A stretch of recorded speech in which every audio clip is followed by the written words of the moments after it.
The show, Ed, Edd and Eddy, is definitely considered one of the greatest shows in the history of history. Even to this day, my friends still recall the show with nostalgia. When I was a kid, I loved it.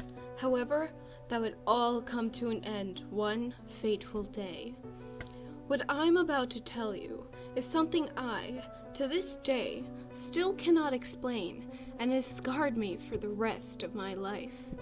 My story starts 12 years ago, when I was still a fully grown prepubescent boy child.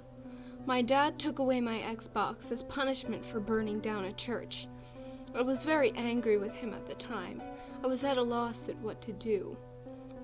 I decided to walk to my local Walmart to spend my life savings of 3 Canadian pennies and a ball of lint. When I got there was a creepy old man standing outside the store. Suddenly, to my surprise, he called me over. "Hey kid," he yelled. I was spooked, but walked over anyway. "Yeah?" I asked, as my little child's face contorted into a confused look, and my left hand caressed my chin. "I want to give you something," the old man said, as he gave me a toothless smile. He pulled out a small VHS tape from his greasy, grimy trousers that had a crude label that read, Ed, Edd and Eddy, Lost Episode. I took it and examined the tape before looking back at the freaky man. "Thanks," I said, shoving the tape into my pocket and expeditiously scuttling into the store. When I left 7 hours later, the man was gone. That night, my parents went out to some stupid party. I was left under the care of my idiot older sister, but she ended up leaving to go to a friend's house anyway. I was browsing our DVDs trying to find a scary movie to watch before I finally remembered the VHS tape. My curiosity piqued, and I decided to watch the tape. After inserting the tape, it started playing. The opening theme song started, but it was strange. It wasn't the same as I remember. The classic whistle tune sounded more distorted. Even the visuals were different. Instead of a happy trio goofing around, they all looked melancholy instead. All they did was stare at the screen. I was very confused, but brushed it off. The title screen flashed onto the screen and read, Ed Screed Charm of the GUYZZ. The background, however, was very strange. Again, instead of a normal picture, it looked like a hyper-realistic bloody hand reaching out to the Ed boys, who were far off in the distance. I will say that it was incredibly confusing, and I was an idiot for not noticing the red flags, but I was a stupid kid, so I digress. The episode started off with a frame of the entire cul-de-sac. The sky was a cloudy gray, and the music was a sad, distorted jazz. Finally, Kevin walked onto the screen, and he was covered in blood and crying. It was so scary. Suddenly, Rolf walked over to him. Kevin seemingly didn't notice. Suddenly, Rolf opened his greasy, gaping maw and vored Kevin. It was so scary, I nearly shitted and peed myself.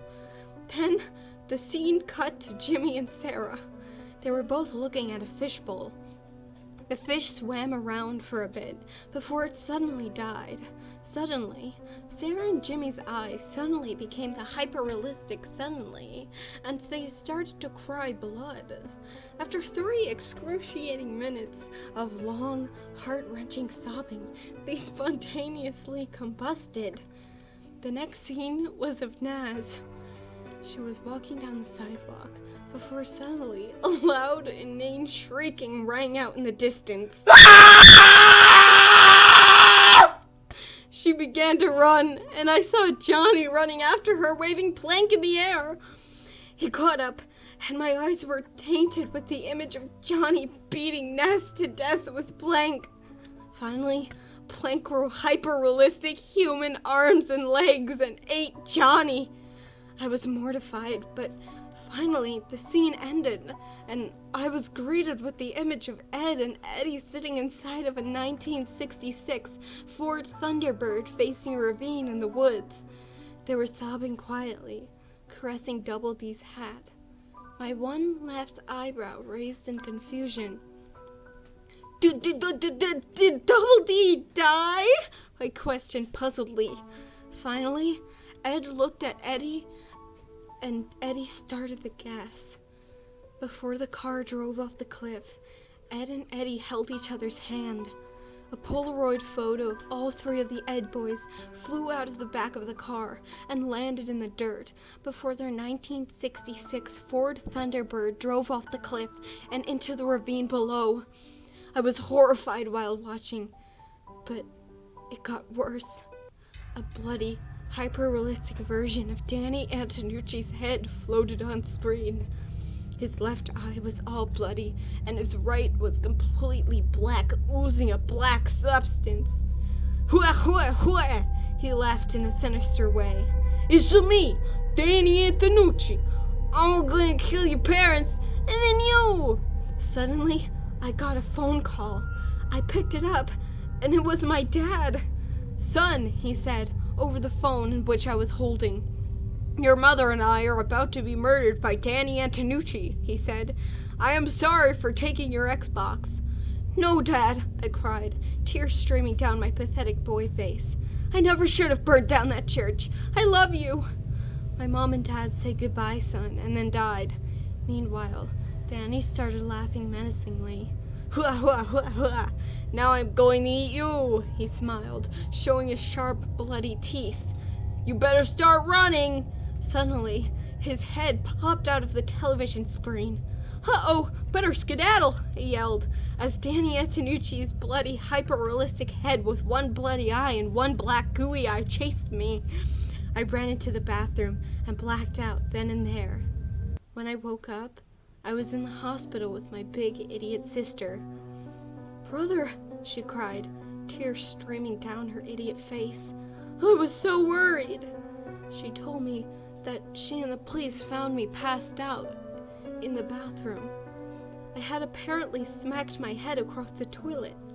She gave me a big hug and told me that my mom and dad had been murdered by a murdering murderer. I knew the real story, but didn't tell her anything. I'm 24 now and living in my sister's basement. I haven't told anyone the events of that night and haven't watched Ed, and Eddie since then.